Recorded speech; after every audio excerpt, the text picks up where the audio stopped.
Hey guys, so I start chemo radiation on Tuesday, and I'm sitting here filling out all this awful paperwork, and like I came across this because I gotta finish filling this out, and it made me think about something. So like I'm a finance person, and like advanced directives, really important things to already have in your files, because the last thing you want to do when you're getting ready to go in anything like surgery or anything like that is to fill one of these things out, because it's like, okay, I have no intention of dying. I have no intention of becoming incapacitated. So like this should not be something that I should, I want to fill out right now, because in my head I'm like, okay, I'm doing this.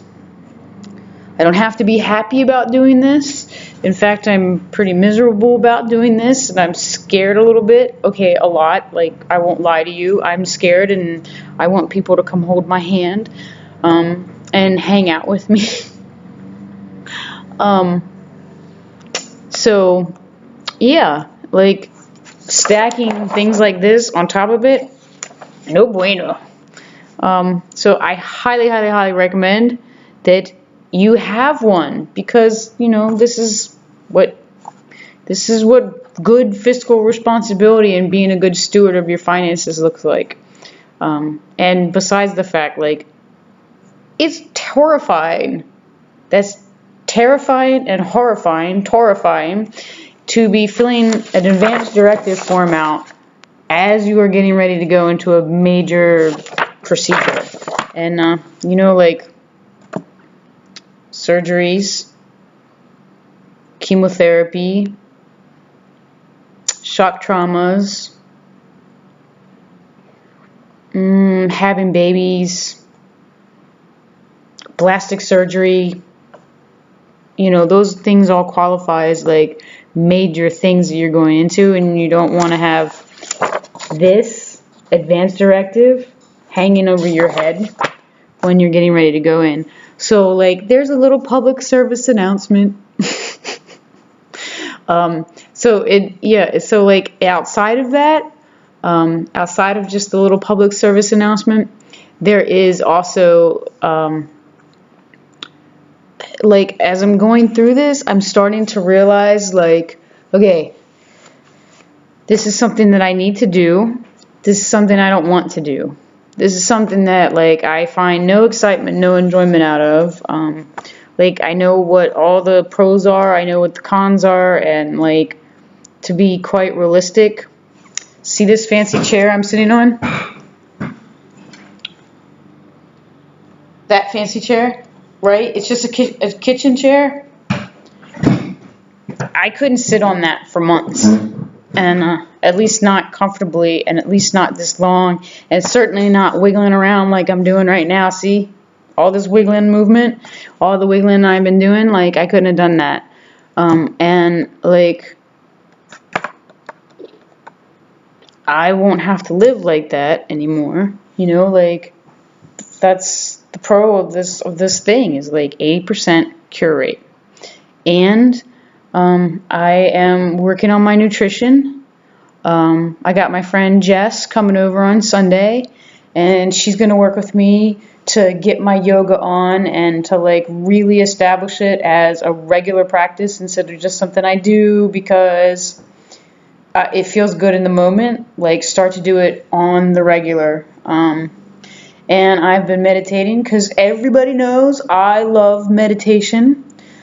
So I'm doing all those great things for myself, and now here's the thing that I need to do for myself that I really hate, because I love to serve. In fact, like until a little bit ago, because I had to go do another one of those tests, and they made me take all my jewelry off. Until just a little bit ago, like one of my friends had gotten me this thing that says "Born to Serve," and a little dog tag, and I wear it around my neck pretty religiously, underneath my shirts, and like that's what I feel my purpose is like service, and that's one of the ways that I express like who I am and what I'm about and all of that, that's what I love about my career, and is it's all about service and helping people. And, you know, sometimes the thing about service, the other part about service, is that you need to ask for help. And, like, I am in a position where I need to ask for help. So this is what I'm asking for. I don't know what I'm going to need. I really don't. I know that, like, I'm pretty typically up. I know that I'm really good at, like, staying up and staying focused. And these last couple days, like, I've been grieving a lot of stuff. You know, like, I've been grieving stuff that actually is, and then I've been, like, trying to keep my eyes off of what could be, you know, like, instead of focusing on, like, the possibility of losing my hands, let's just focus on the possibility of, like,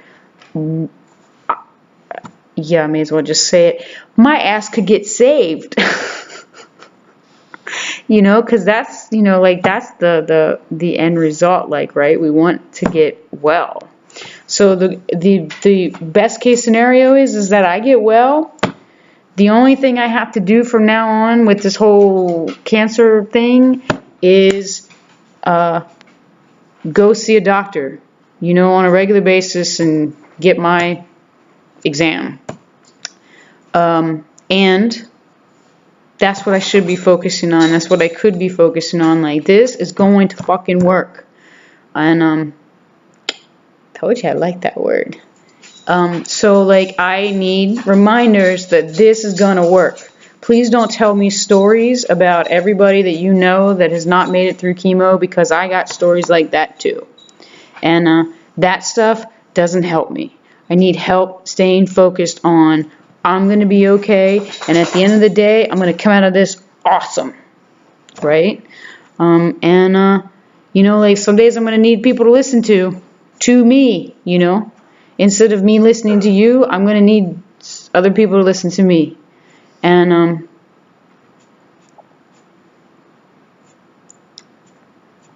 please be available to listen. And if you can't listen, just say, hey, bud, I can't listen.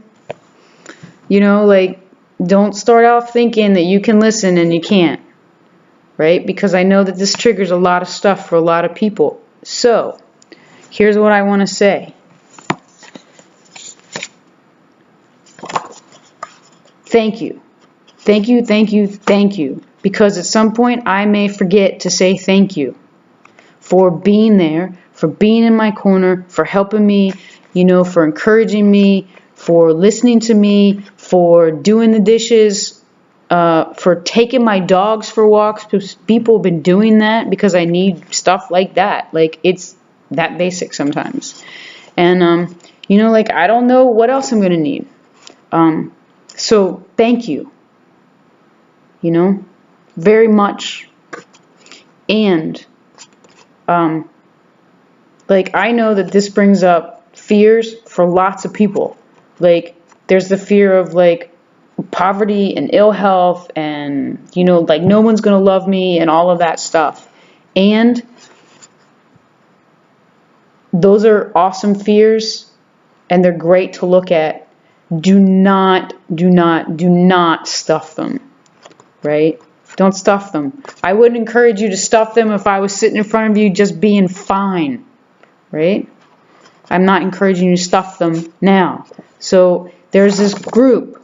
If you're here in Baltimore and you are one of my allies and you are one of my advocates and you are, like, right there helping me and you're in my tribe, contact this group. It's called the Hopewell Cancer Support. And there's a phone number. There's also an internet place. So the phone number is 410-832-2719. And you can find them on the web at www.hopewell, Hopewell, cancersupport.org. And the reason I'm giving it to you now is because I'm trying to be prophylactic. Cancer brings up stuff for everybody. It brings up stuff for me, and it brings up stuff for my friends, and it brings up stuff for my family. Everybody whose life I've touched, you know, and everybody whose life touches mine, it brings something up. So these people here in Baltimore are excellent at being supportive, not just to the person that has the cancer, but to the persons who are supporting the person with cancer. So I'm going to kick some ass, and I need reminders that I'm going to kick some ass. And thank you. So that I never, ever, ever forget thank you. Because this means a lot to me.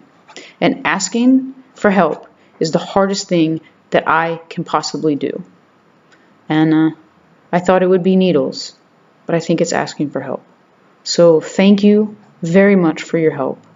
And 2 things to remember. Get your shit done. And if you need some help, hope well. None of us have to do anything alone. It's awesome. Have a great day, guys.